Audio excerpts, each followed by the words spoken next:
चंदन और आप देख रहे हैं माय भारत का स्पेशल प्रोग्राम बायोग्राफी। आज हम जिस बॉलीवुड स्टार की बात करने वाले हैं जो आज किसी पहचान की मोहताज नहीं है, ये बहुत पहले ये सोचते थे कि अभिनय एक बहुत दूर का ख्याल है और यही सोच के इन्होंने लेखन की ओर लक्ष्य केंद्रित किया था। लेकिन वो कहते हैं ना कि भगवान अगर किसी के लिए कोई रास्ता या दरवाजा खोलते हैं तो कोई और दूसरा इंसान उस दरवाजे को बंद नहीं कर सकता है। ऐसा ही कुछ हुआ इनके साथ। आपको मैं बता दूं, यहाँ बात हो रही है रणवीर सिंह की। दोस्तों, वीडियो में हम रणवीर के जीवन से जुड़े अनसुने किस्सों के बारे में बात करेंगे।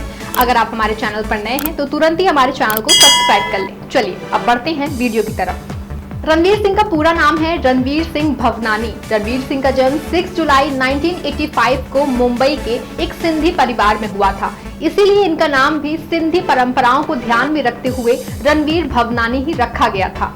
रणवीर के पिताजी जगजीत रियल एस्टेट के व्यापारी हैं और रणवीर के उनके करियर में बहुत मदद की है और इनका एक रिश्ता अनिल कपूर से भी है। जगजीत के पिताजी और अनिल कपूर की माताजी भाई बहन हैं, जिस कारण इस परिवार का कपूर परिवार के साथ भी जुड़ाव है और इसी कारण रणवीर सोनम कपूर और हर्षवर्धन और रिया कपूर के कजिन हैं। रणवीर की मां गृहिणी है और बॉलीवुड के कार्यक्रमों में ज्यादा दिखाई नहीं देती हैं। वहीं बहन के साथ भी रणवीर का रिश्ता काफी स्नेह युक्त है और यादों से भरा हुआ है, जिसका जिक्र रणवीर समय समय पर करते रहते हैं। वहीं रणवीर सिंह की पढ़ाई HR college of commerce and economics Mumbai से हुई है। इसके अलावा इन्होंने अमेरिका की इंडियाना विश्वविद्यालय से कला में स्नातक की डिग्री प्राप्त की है। रणवीर के फिल्मी करियर की शुरुआत बहुत अच्छी रही है क्योंकि इन्हें हमेशा से एक्टिंग का शौक था। इसीलिए ये कॉलेज के समय में भी मंच पर अभिनय करते थे। अमेरिका से मुंबई लौटने के बाद इन्होंने कुछ सालों तक एडवर्टाइजिंग में कॉपीराइटर के तौर पर काम किया था। शुरू में ही इन्होंने टेलीविजन और म्यूजिक वीडियोस में मिलने वाले ऑफर्स को मना कर दिया था और अपने एक्टिंग करियर के प्रति समर्पित हो गए थे। इसके लिए रणवीर खुद प्रोड्यूसर के पास जाते थे और अपना पोर्टफोलियो दिखा करके काम मांगते थे। फिर 2010 की जनवरी से इनके अभिनय करियर को सही दिशा मिल गई थी, जब इन्हें आदित्य चोपड़ा ने बैंड बाजा बारात के लिए चुन लिया था और ये फिल्म काफी सफल भी रही थी और रणवीर को अपने अभिनय के लिए काफी तारीफें मिली थी। इसके बाद रणवीर ने 2011 में लेडीज वर्सेस रिक्की बहल में काम किया था। रणवीर का किरदार एक चोर का था। इस फिल्म से शुरू हुआ रणवीर का ये बॉलीवुड सफर बेहद खूबसूरत रहा है, जिसमें उन्होंने अब तक कई बॉलीवुड फिल्में अपने चाहने वालों को दी हैं। गोलियों की रासलीला, रामलीला, किल दिल, पद्मावत, गली बॉय, बाजीराव मस्तानी आदि रणवीर की कुछ महत्वपूर्ण फिल्में हैं। रणवीर को फिल्मों में उनके बेहतरीन अभिनय के लिए कई फिल्म जगत के कई पुरस्कारों से सम्मानित किया जा चुका है। बाजीराव मस्तानी, पद्मावत जैसी ऐतिहासिक फिल्मों ने इनका अभिनय फिल्म जगत में एक बड़े मुकाम तक पहुंचा दिया है। हालांकि इससे पहले भी कई फिल्मों में काम कर चुके रणवीर सिंह के लिए ये दोनों फिल्में एक बड़ा सकारात्मक परिवर्तन लेकर आई। रणवीर के व्यक्तिगत जीवन की बात करें तो ये जब से स्कूल में थे तब इनका धर्मेंद्र और हेमा मालिनी की बेटी आहाना देओल के साथ अफेयर था।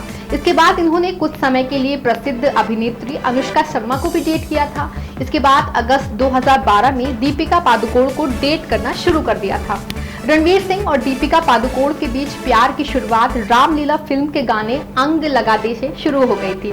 उस वक्त कोई भी इन दोनों के बीच की केमिस्ट्री को देख करके बड़ी आसानी से ये बता सकता था कि इन दोनों के बीच में एक रिश्ता बंधा हुआ है। अंग लगा दे गाने के कोरियोग्राफर टेरेंस लुइस ने एक इंटरव्यू में इस बात को हामी भी भरी थी कि हाँ, दोनों उस वक्त डेट कर रहे थे एक दूसरे को। बहुत लंबी चली प्रेम कहानी के बाद साल 2018 में रणवीर सिंह ने अपनी प्रेमिका और बॉलीवुड की हाई पे एक्ट्रेस दीपिका पादुकोण से इटली के लेक कोम्बो में शादी कर ली थी। रणवीर साल 2012 में आई अपनी फिल्म गोलियों की रामलीला की शूटिंग के दौरान दीपिका को अपना दिल दे बैठे थे। 6 साल की लंबी प्रेम कहानी के दौरान दोनों ने कई बार एक दूसरे से खुल के प्यार का इजहार किया था। आज दोनों अपनी शादीशुदा जिंदगी में बेहद खुश हैं। अपने डेब्यू के दौरान ही विवाद का कारण रखने वाले रणवीर सिंह समय समय पर उपजे विवादों का लेकर चर्चा में रहे हैं, चाहे वो सलमान खान हो या फिर प्रियंका चोपड़ा से विवाद हो या YouTube पर AIB रोस्ट कार्यक्रम में अभद्र व्यवहार और भाषा के उपयोग के कारण या फिर विचारों की खुलकर अभिव्यक्ति के साथ ही सार्वजनिक मंच पर निजी राज बताया। रणवीर कभी भी लाइमलाइट में आने से नहीं चूकते हैं। रणवीर के डेब्यू से जो बड़ा विवाद जुड़ा था वो ये था कि रणवीर के पिताजी ने उनके डेब्यू के लिए 10 करोड़ रुपए प्रोड्यूसर को दिए थे, लेकिन कालांतर में रणवीर और उनके पिताजी ने इस बात का खंडन किया था। रणवीर ने इस बारे में पूछे जाने पर उन्होंने कहा था कि मेरे डैड उस समय आर्थिक रूप से इतने कमजोर थे कि किसी को पैसा देना उनके लिए उस समय संभव ही नहीं था। ये सब केवल एक अफवाह है। वहीं रणवीर सिंह और प्रियंका चोपड़ा के मध्य विवाद फिल्म दिल धड़कने 2 के दौरान उपजा था, जब फिल्म के प्रमोशन इवेंट में रणवीर ने प्रियंका से अभद्र व्यवहार किया था।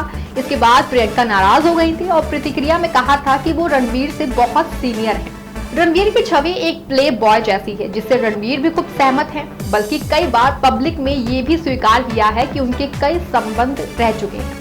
रणवीर सिंह और बॉलीवुड के स्थापित अभिनेता सलमान खान के बीच भी विवाद हो गया था। 2012 में आई फिल्म टाइगर जिंदा है पर रणवीर ने अपनी बेबाक राय रखी थी कि फिल्म में अंतिम कुछ क्षणों के लिए कुछ खास नहीं था। इसके बाद सलमान खान की फिल्म सुल्तान के पेरिस में प्रदर्शन के समय भी रणवीर ने बीच में आकर सुर्खियां बटोर ली थी, जिसके बारे में सलमान खान ने मजाक में कहा था कि इस कारण उसे मारने का मन कर रहा है, लोग वहां उसे देखने नहीं आए थे, फिल्म देखने आए थे। इन सब के अलावा रणवीर अपने फैशन को लेकर तो चर्चा में रहते ही हैं, चाहे वो उनका न्यूड फोटोशूट क्यों ना हो। अब आपको बता दें कि इन्हें GQ द्वारा 2017 और 19 के 50 सबसे प्रभावशाली युवा भारतीयों की सूची में भी शामिल किया गया था। 2019 में इंडिया टुडे ने इन्हें देश के 50 सबसे शक्तिशाली लोगों में शामिल किया था। अपने अभिनय करियर के अलावा रणवीर ने Adidas, Head and Shoulder, Ching's, Jacks and Jones, Thums Up जैसे सहित कई ब्रांडों के लिए विज्ञापन भी किए हैं। 2020 में रणवीर सिंह ने मां कसम फिल्म नाम से अपनी खुद की प्रोडक्शन कंपनी लॉन्च की है। इनके पास शानदार गायन कौशल भी है और वो एक शानदार रैपर भी हैं। ये बात बेहद कम लोग जानते हैं कि रणवीर सिंह 16 साल की उम्र तक मोटे थे, लेकिन फिर उन्होंने जिम ज्वाइन कर लिया था, वेट लॉस किया था और मसल्स बनाई थी। अक्षय कुमार को रणवीर सिंह अपना फिटनेस गुरु मानते हैं। आपको बता दें कि सिम्बा, गली बॉय, सिंघम जैसी हिट फिल्में देने के बाद रणवीर सिंह बॉलीवुड के एक ग्रेट एक्टर्स की लिस्ट में शामिल हो ही चुके हैं। इस वजह से इनकी फीस भी 10 करोड़ से ज्यादा बढ़ गई है। इनकी 4 फिल्मों ने 100 करोड़ से ज्यादा की कमाई की है। आपको बता दें कि इनकी कुल संपत्ति 360 करोड़ रुपए है। दोस्तों अभी के लिए बस इतना ही, मुझे दीजिए इजाजत। हम जल्द ही मिलेंगे फिर किसी अभिनेता अभिनेत्री की बायोग्राफी लेकर के। तब तक के लिए take care and bye bye.